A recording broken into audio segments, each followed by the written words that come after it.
Each night, the housemaid belonged to the lonely billionaire until everything changed. Hello, everyone. Before we begin today's story, I have a small favor to ask. Please hit subscribe and turn on the notification bell so you never miss our channel's new videos. It is quick, free, and the best way to support us in bringing you more dramatic stories. Your support means the world to us. Where are you watching from? Drop your city or country in the comments below. Thank you very much. Today's story is titled, Each Night, the Housemaid Belonged to the Lonely Billionaire Until Everything Changed. Now, let us return to our main character. It was a stormy night at Carter Hall. Rain streaked down the tall windows of the mansion, and thunder rolled across the hills. Inside, the echo of footsteps carried through marble corridors that had long forgotten laughter. Isabella Hart, 24, stood trembling in the grand foyer, clutching a small suitcase to her chest. She had just been dismissed by the head housekeeper for speaking up against unfair treatment. With nowhere else to go and her younger brother sick in a city hospital, she faced the rain, ready to walk out for good. But before she could reach the door, a deep voice came from the staircase above. "Miss Hart," it said. She turned. Standing at the top of the stairs was Ethan Carter, the reclusive billionaire owner of the estate. He was tall, with a presence both commanding and weary, a man who had built empires but lost the will to enjoy them. His late wife's death 3 years ago had turned him into a ghost haunting his own home. Isabella lowered her gaze. "I am sorry, Mr. Carter. I was only trying to defend myself." He studied her quietly. "You are leaving?" It didn't clash. "I have no choice, sir," she whispered.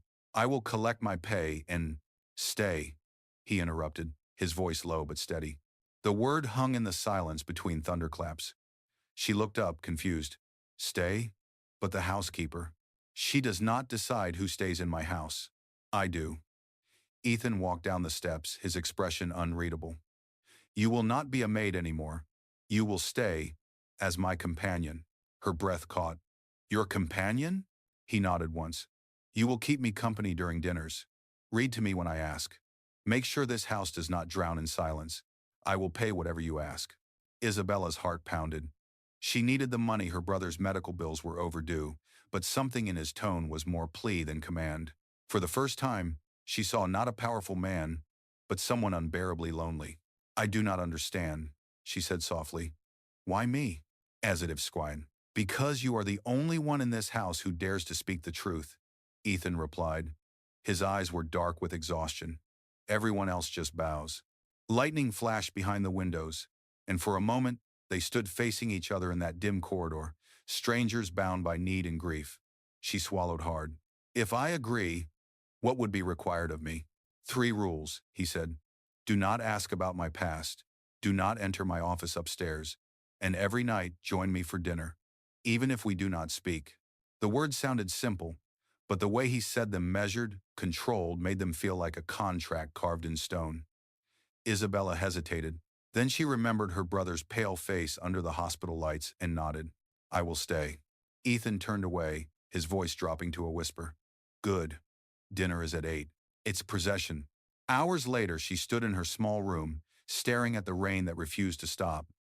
She could still hear his footsteps echoing in the hall above. She was not sure if she had just saved her life or sold her freedom. Downstairs, Ethan sat alone in his study, the fire casting long shadows across the floor. On the table lay a framed photo of his late wife, her smile frozen in time.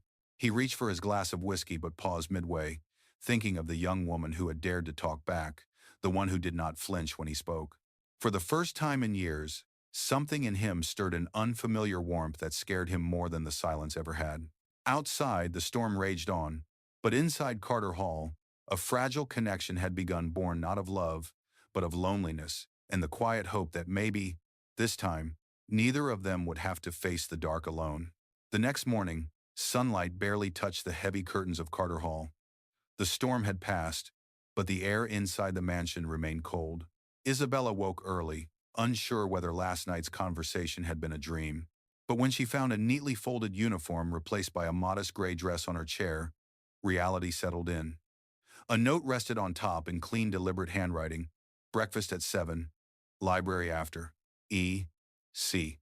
She took a deep breath, smoothed the dress, and walked down the silent hallway.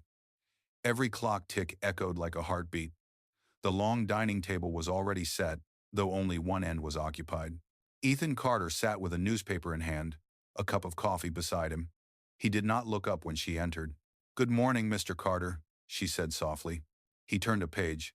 "You are on time. That is good." His tone was formal but not unkind. "Sit. Eat something. We're 505 or 7. She hesitated before taking a seat across from him. The table stretched so far that her voice felt lost between them. A servant brought toast and fruit, then vanished. For a while, the only sound was the faint rustle of paper. Finally, Ethan spoke without looking up. "Do you always rise this early?" "Yes, sir," she replied. "Old habit from cleaning shifts." He nodded slowly. "Discipline keeps chaos away. You will find that useful here." When he finally set the newspaper down, she noticed his face fully for the first time. There was strength there, yes, but also a kind of exhaustion that no amount of wealth could fix. His gray eyes carried the weight of years lived behind locked doors. After breakfast, he led her to the library. The room was enormous, lined wall to wall with books. Dust floated through beams of light. "You will read to me here after dinner," he said. "Every night. It helps me sleep." She nodded. "Any book in particular?" "Choose one you like," he answered. "I have heard every story but my own." When he left, she wandered through the shelves, her fingers brushing leather spines. Titles whispered fragments of forgotten worlds. She stopped at a worn copy of Pride and Prejudice. A small smile touched her lips. "A story about pride and misunderstanding," she murmured. How fitting. For the next few days, their routine began to take shape. Mornings were silent, afternoons distant. Ethan stayed locked in his upstairs office, while Isabella kept the house running quietly. Every evening, she joined him for dinner in the dimly lit hall. He never spoke much, but his eyes softened little by little each night. On the fourth evening, as she poured him tea, he asked, "Do you find this arrangement unbearable?" She looked at him, surprised. "No, sir. It is peaceful here." He let out a short, almost bitter laugh. "Peaceful. That is one word for it." Later, in the library, she began to read aloud. Her voice, gentle but steady, filled the empty room. When she reached a line about forgiveness, she saw Ethan close his eyes, as if the words themselves carried memories he could not face. Outside, snow began to fall again, coating the garden in white. She paused, watching the flakes drift past the window. "Winter makes everything quiet," she said softly. "Even pain." Ethan opened his eyes, his voice low. "Sometimes silence is just another kind of noise." She met his gaze, unsure what to say. For a moment, the distance between billionaire and maid, power and poverty, vanished. There were only two lonely souls, sitting beneath the same roof, pretending not to need each other. That night, long after she returned to her room, Isabella could still hear the faint echo of his words. Somewhere deep inside Carter Hall, a wall had begun to crack quietly, almost tenderly. Neither of them knew it yet, but the contract that bound them together was already giving way to something far more dangerous, a feeling neither dared to name. Days slipped quietly into weeks. Winter deepened, wrapping Carter Hall in layers of white silence. The mansion stood like a fortress against the world, but inside, something subtle was changing. The air that once felt heavy now carried the faint warmth of routine. Every evening, Isabella would light the fireplace before dinner, place fresh flowers on the table, and wait for Ethan to enter. He always arrived at 8 sharp, his footsteps precise, his expression unreadable. But sometimes when she poured his tea, his eyes would linger on her hands for just a moment too long. One night, as snow tapped gently against the windows, Ethan noticed the worn thread around her wrist. "What is that?" he asked. Isabella looked down, startled. "It was from my brother. A hospital band. I kept it for luck." Ethan's gaze softened. "He is still in the hospital?" She nodded. "The doctors say he needs one more operation." He leaned back in his chair, his voice quieter now. "And you are staying here to pay for it." She hesitated, then answered honestly. "Yes. I cannot afford to lose this job." For a long time, he said nothing. Then, without looking at her, he murmured, "Not every contract should come from desperation, Miss Hart." Her heart tightened. "This one did," she admitted. "But maybe it does not have to end that way." After dinner, they went to the library as usual. Isabella opened Pride and Prejudice again, but her voice trembled slightly. Ethan sat closer than before, his chair angled toward hers. As she read, the light from the fireplace flickered across his face, softening the lines carved by years of solitude. When she closed the book for the night, he did not move. "Do you believe in second chances?" he asked. She looked at him curiously. "I think people deserve them, even the ones who think they do not." He nodded once, then stood. "Good night, Isabella." The next morning, a delivery truck arrived unexpectedly. The head housekeeper, Mrs. Green, glared as boxes were carried inside. Isabella was wiping the banister when she overheard whispers. "Mr. Carter is attending a charity gala next week," Mrs. Green told another maid. "And he is bringing her." Isabella froze. "Me?" she whispered under her breath. That evening, Ethan confirmed it. "The Carter Foundation is hosting its annual benefit," he said. "It would look improper if I attended alone." Her pulse quickened. "You want me to go with you?" "Yes," he replied simply. "It is part of the contract. You will need something appropriate to wear. The tailor will arrive tomorrow." She stared at him, unsure if she should be grateful or terrified. "I am not used to that kind of event." His lips curved into the faintest smile. "Neither am I anymore." The following days passed in quiet anticipation. The mansion buzzed with preparation. Dresses were delivered, shoes polished, and stylists moved through the halls like wind. Isabella stood before the mirror on the evening of the gala, barely recognizing the woman staring back. The simple maid's uniform had been replaced by a flowing navy gown. Her hair framed her face softly, and for the first time in years, she saw beauty without apology. When she stepped into the foyer, Ethan was waiting. He wore a black suit that fit him perfectly, but his expression faltered when he saw her. "You look remarkable," he said, his tone almost unsure. "Thank you, Mr. Carter," she whispered. As they walked toward the waiting car, snowflakes drifted through the night air. For a fleeting second, Isabella forgot she was just a maid. She felt like someone who belonged somewhere, if only for one evening. Ethan glanced sideways at her as the car door closed. "Remember the rules," he said quietly. "No questions, no explanations." She met his eyes. "Then what should I be tonight?" He paused, his jaw tightening. "Tonight," he said finally, "you are someone the world cannot ignore. Well, a present." Outside, the headlights cut through the snow as the car rolled toward the city lights. Inside, neither of them spoke. The silence was no longer empty. It was the kind that carried meaning, the kind that marked the beginning of something neither could name, yet both could feel. The car glided through the city streets, headlights reflecting off the wet pavement. Inside, the quiet between them grew heavier as the glittering lights of the Grand Regency Hotel appeared ahead. The gala had already begun. From the outside, the building shimmered with chandeliers and gold, every guest stepping out of limousines dressed in elegance and confidence. Isabella swallowed hard, gripping her small clutch. She had never felt more out of place. Ethan stepped out first and turned back to her. "Take my arm," he said gently, "and remember, you have every right to be here." His words were calm, but his eyes betrayed something deeper, protectiveness, maybe even pride. As they entered, conversations hushed for a brief second. Dozens of eyes turned toward them, curious and judgmental.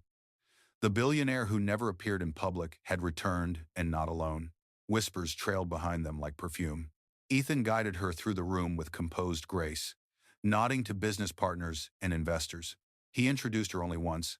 "This is Miss Hart, a trusted companion." That single word companion hung in the air, enough to silence the murmurs for a moment. At their table, under the soft glow of crystal lights, Isabella tried to steady her breathing. She felt the weight of every stare. Across from them sat a woman with red lipstick and a diamond choker, Clara Hastings, one of the company's senior board members. She leaned forward, voice dripping with sarcasm. "So, Mr. Carter," Clara said, "we finally see you smile again. What changed? The company's profits or new company at home?" Ethan's expression did not flinch. "Sometimes," he said evenly, "a quiet presence can do more for a man than all the noise in the world." Clara raised an eyebrow, smirking. "And the quiet presence has a name?" He met her gaze directly. "Isabella Hart. You might want to remember it." The table went silent. Isabella looked down, cheeks burning, unsure whether to feel proud or terrified. For the rest of the dinner, Ethan kept the conversation light, skillfully steering away from prying questions. But beneath the table, his hand rested close to hers, never touching, only near enough to let her feel that she was not alone. Later that evening, when the orchestra began to play, Ethan stood and extended his hand toward her. "Dance with me," he said softly. Her eyes widened. "I do not know how. I will lead." On the ballroom floor, under the gaze of hundreds, he drew her close. The music swelled slow, graceful, timeless. His hand at her waist was steady, guiding her with surprising gentleness. For a moment she forgot the crowd, the whispers, even her fear. As the song ended, the room erupted in polite applause. But near the bar, a man with a camera phone snapped a picture Isabella in Ethan's arms, his expression unguarded. She did not notice. Ethan did. A flicker of unease crossed his face, but he said nothing. When they returned to the mansion later that night, the car ride was quiet. Snow had started falling again, blanketing the road in white. Isabella glanced at him. "Thank you for tonight," she said. "For defending me." He looked out the window. "You did not need defending. You carried yourself better than half the people in that room." At the entrance of Carter Hall, he opened her door and waited as she stepped out. The air between them felt charged, alive. "Good night, Miss Hart," he said finally. She hesitated, then smiled faintly. "Good night, Mr. Carter." She turned toward her room, but his voice stopped her. "Isabella," he said, softer now. "You look beautiful tonight." Her heart skipped. She turned back, but he had already walked away, his silhouette fading into the dim corridor. Upstairs, behind the closed doors of his study, Ethan poured a drink and stared at his reflection in the glass. He had not smiled in years. But tonight, for reasons he could not explain, the image of a maid in a navy gown refused to leave his mind. In her room, Isabella touched the fabric of her dress, her pulse still racing. Whatever this was between them, it was no longer part of the contract. Something real had begun, and both of them knew it could destroy everything. The morning after the gala, the mansion felt strangely alive. Sunlight streamed through tall windows, scattering golden reflections across the marble floor. The usual silence was gone, replaced by a quiet energy neither of them could name. Isabella moved through the halls with a faint smile she tried to hide, while Ethan stayed in his office longer than usual, distracted by thoughts he could not afford to have. He had spent the night replaying the moment on the dance floor, the softness of her voice, the warmth of her hand. It had been years since he had let anyone close enough to feel real. But Isabella was different. Her presence was not an intrusion. It was a reminder of life itself. When she brought him his coffee that morning, their eyes met for a fraction of a second too long. "You are early," he said, clearing his throat. "I could not sleep," she replied. "I kept thinking about last night." He froze, unsure how to answer. "The gala?" "Yes," she said quietly. "You made me feel like I belonged there." Ethan looked down at his desk. "You did." Later that afternoon, Mrs. Green, the head housekeeper, cornered Isabella in the hallway. Her tone was sharp. "You think one evening in a fancy dress makes you his equal? Do not forget your place." Isabella straightened. "I do not forget kindness, Mrs. Green. Maybe you should not either." Word of the gala had already begun spreading. Photos appeared online, Ethan Carter, the untouchable billionaire, smiling with a mysterious woman at his side. Journalists speculated. The board demanded explanations. But Ethan ignored the calls. For the first time in years, he did not care about the gossip. That evening, he found Isabella in the library. She was dusting the shelves, humming softly to herself. "You are working after hours," he said. She turned, startled. "Old habits die hard." He walked closer, his voice softer now. "You should not let them make you feel small. You handled yourself with grace last night. No one can take that away." She smiled faintly. "You almost sound proud." "Maybe I am," he admitted. The fire crackled between them. For a moment, neither spoke. Then she asked, "Do you ever miss her? Your wife?"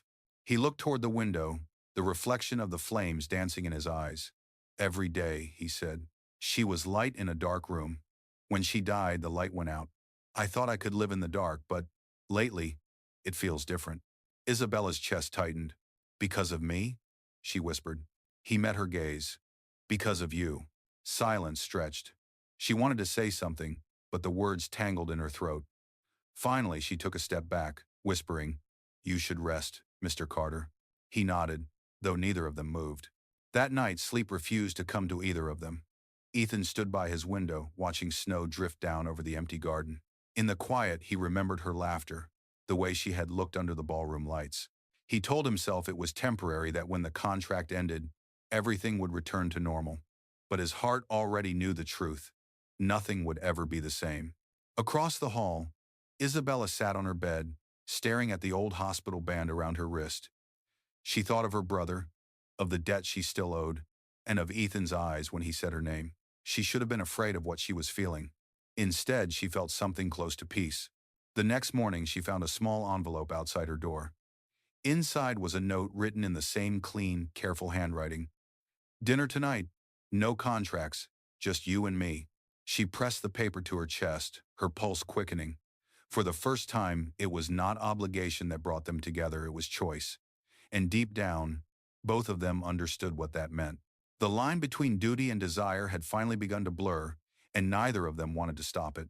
That evening, the mansion glowed with a soft golden light. Dinner was served in the smaller dining room, not the formal hall. The long table that once separated them was replaced by a small round one set near the fireplace. A single candle flickered between them. Isabella hesitated at the doorway, unsure if she should enter.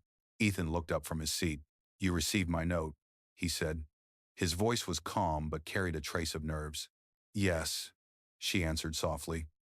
"But I do not understand what you mean by no contracts." "It means tonight, you are not my employee," he said. "You are simply here as yourself." She stepped closer, her pulse quickening. The warmth from the fire brushed against her skin. She sat down across from him, unsure where to place her hands. For a few moments, neither of them spoke. The quiet between them was different now, not cold, not formal, but charged with unspoken truths. Ethan finally broke the silence. "Do you ever think about what you wanted before life decided for you?" She smiled faintly. "I wanted to be a teacher. My mother used to say knowledge was freedom, but after she passed, freedom became a luxury." He nodded, listening intently. "I wanted to build something that mattered. I thought money would do that. It did not." The conversation drifted between pauses and confessions. She spoke about her brother's illness, the nights she spent working double shifts. He spoke of the accident that took his wife and how guilt had turned him into a stranger inside his own house. With every word, the walls that once surrounded them began to crumble. When dessert was cleared, he reached for a small music box on the table and turned the key. A soft melody filled the room, the same song that had once played at his wedding. Isabella recognized it immediately. "I heard you playing this on the piano once," she said quietly. "It is beautiful." "It was her favorite," he said. "I used to hate the sound of it after she died, but tonight it feels different." He stood, offering his hand. "Dance with me again." She hesitated. "Here? Here," he said with a faint smile. She rose slowly, placing her hand in his. The melody was slow, gentle, almost like a heartbeat. He guided her carefully, the firelight tracing soft lines across their faces. When she stumbled, he steadied her, his hand resting lightly at her waist. "Do you ever regret letting someone close?" she whispered. "Every time," he replied honestly. "But this time I think I would regret walking away." The song ended, but neither of them moved. Their eyes met, and something wordless passed between them, an understanding that this connection was no longer something either could hide behind duty or fear. Finally, she stepped back, her breath unsteady. "Ethan," she said softly, using his first name for the first time, "if we keep pretending this is not real, it will destroy us both." He looked at her, the candlelight flickering in his gray eyes. "Then let us stop pretending." He did in action. "In persody is rasture of a very and was." He leaned forward slightly, but before anything more could happen, a sharp knock broke the moment. Mrs. Green's voice came from behind the door. "Mr. Carter, urgent call from the board." Ethan stepped back, his expression tightening. "I have to take this," he said, his tone returning to the careful calm she knew too well. Isabella nodded, forcing a smile. "Of course." She gathered her composure and left the room. Behind her, Ethan stood alone by the fireplace, staring at the empty chair she had left behind. The melody from the music box kept playing, faint and haunting. He realized that somewhere between loneliness and comfort, he had crossed a line he could never uncross. Upstairs, Isabella pressed her hand to her chest. Her heart was racing, not from fear, but from the ache of something she could no longer deny. Tonight, the contract had finally vanished between them, and in its place, love had quietly taken root. The next morning, Carter Hall no longer felt peaceful. The air was tense, filled with the hum of whispers and the sharp ring of unanswered phone calls. Ethan had been in his office since dawn, his voice echoing through the corridor during a heated conversation with his board of directors. Isabella could hear fragments of it as she passed by words like reputation, scandal, and the press. She tried to ignore it, focusing on her chores, but her hands shook. The fragile peace they had built over weeks now felt ready to collapse. When the news finally broke online, her heart sank. Photos from the gala filled every headline. Reclusive billionaire Ethan Carter appears with mystery woman. Some articles went further, suggesting she was more than a maid. Others mocked her background, twisting their quiet connection into something shameful. By afternoon, the house was swarming with calls and reporters waiting outside the gates. Mrs. Green stormed into the kitchen, slamming a tablet onto the counter. "You see what you have done?" she hissed. "You have turned this house into gossip?" Isabella picked up the device, staring at her own face beside Ethan's on the screen. "It is not what they think," Mrs. Green sneered. "The world does not care what you think. They see what they want to see, a poor maid chasing money." Ethan appeared in the doorway, his expression hard. "That is enough, Mrs. Green." His voice was calm, but the weight in it silenced the room instantly. The older woman bowed her head and left without another word. When they were alone, Isabella finally spoke. "Is it true? Are they forcing you to end this?" "Is from the place." He sighed, running a hand through his hair. "They want me to issue a statement, say that you were hired for companionship, nothing more. It will protect the company." Her eyes filled with tears she refused to let fall. "And what about the truth?" "The truth," he said quietly, "is complicated." She stepped back, shaking her head. "It was never complicated for me. You treated me like a person when no one else did. That was all I ever wanted." He looked at her then, his voice breaking. "I never meant for this to hurt you." "But it did," she said, "because it was real to me." That night, the mansion felt colder than ever. The staff moved quietly, avoiding eye contact. Isabella packed her small suitcase, her hands trembling with each folded piece of clothing. She left a note on his desk. Short, neat, final. "Thank you for giving me a place to belong, even if it was only for a while." It's story type examples in family senses. Ethan found it hours later. By then, the storm had returned, rain lashing against the windows as he stood in the empty library, the note trembling in his hand. He wanted to run after her, to tell her that none of it mattered, the press, the board, the gossip, but pride and fear held him frozen. He had spent his whole life controlling everything, and now the one thing he truly cared about was slipping away because he could not find the courage to speak. Outside, Isabella walked down the long driveway alone. The iron gates loomed ahead, the same gates that had once kept the world out but now kept her heart locked in. She turned back one last time, her tears lost in the rain. The lights of the mansion blurred through the storm, and for the first time, she let herself whisper the truth she could never say aloud. "I love you, Ethan." His fality was that crabbed. Inside, he stood by the window, watching her figure fade into the darkness. The paper in his hand was soaked with rain, but the words were burned into his mind. For years, he had lived surrounded by silence. Now, it felt unbearable. As the thunder rolled over Carter Hall, Ethan realized what he had done. He had driven away the only person who had ever made the house feel alive again. Days passed in silence after Isabella left. Carter Hall returned to the way it had been before she came, immaculate, cold, and painfully quiet. The clocks still ticked, the fireplaces still burned, but everything felt hollow. Ethan moved through the house like a shadow, unable to focus on anything but the memory of her voice echoing through the halls. He stopped answering calls from the board. He canceled meetings, ignored headlines, and let his staff handle the chaos. But one morning, as he stood by the window, he caught sight of the envelope she had left on his desk. Inside was not only her note, but also the faded hospital band from her wrist. He sat down slowly, realizing what it meant. She had left behind the one thing she treasured most. She was no longer thinking about her own struggles. She had given everything she had to help her brother. Ethan picked up his phone for the first time in days. "Find out where Isabella Hart's brother is being treated," he ordered his assistant. Within hours, he was on his way to the small community hospital on the outskirts of the city. The building was old, its paint peeling, its hallways dim. He walked past families in waiting rooms, past nurses who recognized him with wide eyes but said nothing. Finally, he reached a door marked Heart, Daniel. Through the small window, he saw her. Isabella sat beside her brother's bed, reading softly from a book. She looked exhausted but peaceful, her hair loose around her shoulders. When she noticed him standing there, her eyes widened in disbelief. "Ethan," she whispered as he stepped inside. He took a breath. "I am sorry for everything. I should have defended you. I let fear decide for me." She closed the book gently. "You do not owe me anything." "Yes, I do," he said. "You gave me back a life I thought I had lost. You brought light into a house that had forgotten warmth." Her voice trembled. "The world you live in does not forgive women like me.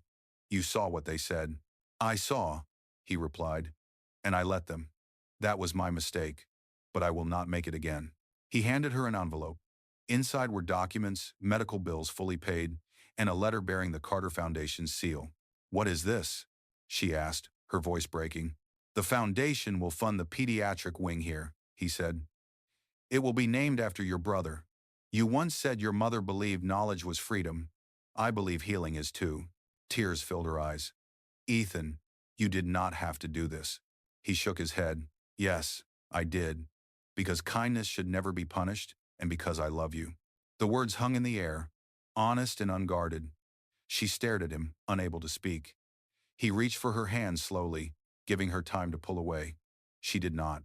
Instead, she whispered, "After everything that happened, why would you still choose me?" "Because you never asked for anything," he said.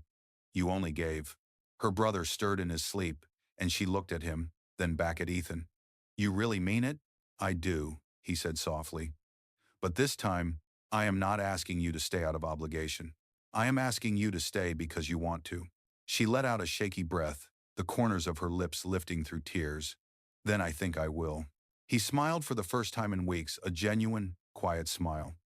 Outside, snow began to fall again, but this time, it felt different. It no longer carried loneliness. It carried promise. As they left the hospital together, Isabella turned to him. "What happens now?" He squeezed her hand gently. "Now we start over. No contracts, no rules, just us." For the first time in a long while, Carter Hall would no longer be silent. It would soon echo again with laughter, with hope, and with the sound of two hearts that had finally found their way back to each other. Spring came early that year. The snow melted from the rooftops of Carter Hall, revealing gardens that had not seen color in years. Workers moved busily through the estate, repainting old walls, planting new flowers, and repairing the fountain that had been silent since Ethan's wife passed away. For the first time, the mansion no longer looked like a tomb, it looked like a home. Isabella stood at the edge of the garden, watching the sunrise spill gold across the sky. She wore a light dress, her hair brushing gently in the breeze. Behind her, Ethan approached quietly, holding 2 cups of coffee. "You are awake early," he said, smiling. "I could not sleep," she replied, taking the cup. "The house feels different lately." He looked around at the blooming roses. "It should. It finally feels alive." Months had passed since the day he found her in the hospital. Daniel's health had improved, and the Carter Foundation's new children's wing, the Heart Center for Healing, was now officially open. Isabella had taken on a new role there, overseeing patient support programs. Ethan had offered the job, but she had earned it on her own. Her kindness had become the heart of the entire project. That afternoon, the foundation hosted its opening ceremony. Reporters filled the courtyard, cameras flashing, but the tone was different this time. No scandal, no whispers, only admiration. Ethan stood at the podium, his voice steady and clear. "3 months ago," he began, "this mansion was silent, and my life was empty. I had everything money could buy, but nothing that truly mattered. Then I met someone who reminded me that wealth means nothing without purpose." He paused, his eyes finding Isabella among the crowd. "Her compassion changed not only this foundation but me. So today, this new center does not bear my name, it bears hers. Because she taught me that love, not power, is what truly rebuilds a life." Applause filled the air. Isabella's eyes shimmered, but she did not look away. When the ceremony ended, he stepped down and approached her through the crowd. In his hand was a small box wrapped in silver ribbon. "You have done enough speeches for a lifetime," she said, laughing softly. "Maybe one more," he replied. He opened the box to reveal a simple gold key.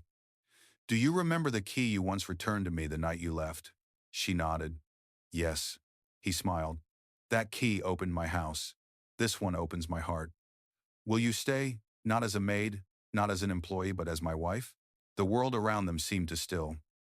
For a moment she could only stare at him, this man who had once hidden behind walls of pride and grief, now standing before her completely unguarded. Her voice trembled when she finally spoke. Yes, Ethan. 1,000 times yes. Cheers broke out from the crowd. Daniel clapped from the front row, beaming. Ethan slipped the key into her hand and pulled her close. You once said you did not belong here, he whispered. You were wrong. You were the only thing missing. Later that evening, as twilight bathed the gardens in soft pink light, music drifted from the open doors of the hall. Guests toasted to new beginnings. Isabella looked up at Ethan and smiled. Do you realize this all started with a contract? He chuckled. Yes, but it ended with something real. He drew her close, and they danced beneath the stars, the same song playing from the music box that had once filled the lonely house with sorrow. Now it carried joy. When the night finally quieted, Ethan whispered against her hair. Each night used to feel endless. Now, I hope they never end. Important minds, important mining, important mining. And as Carter Hall glowed with laughter and light, the story of the lonely billionaire and the brave housemaid came full circle, not as a tale of wealth and power, but as a promise that love, once found, can rebuild even the coldest heart.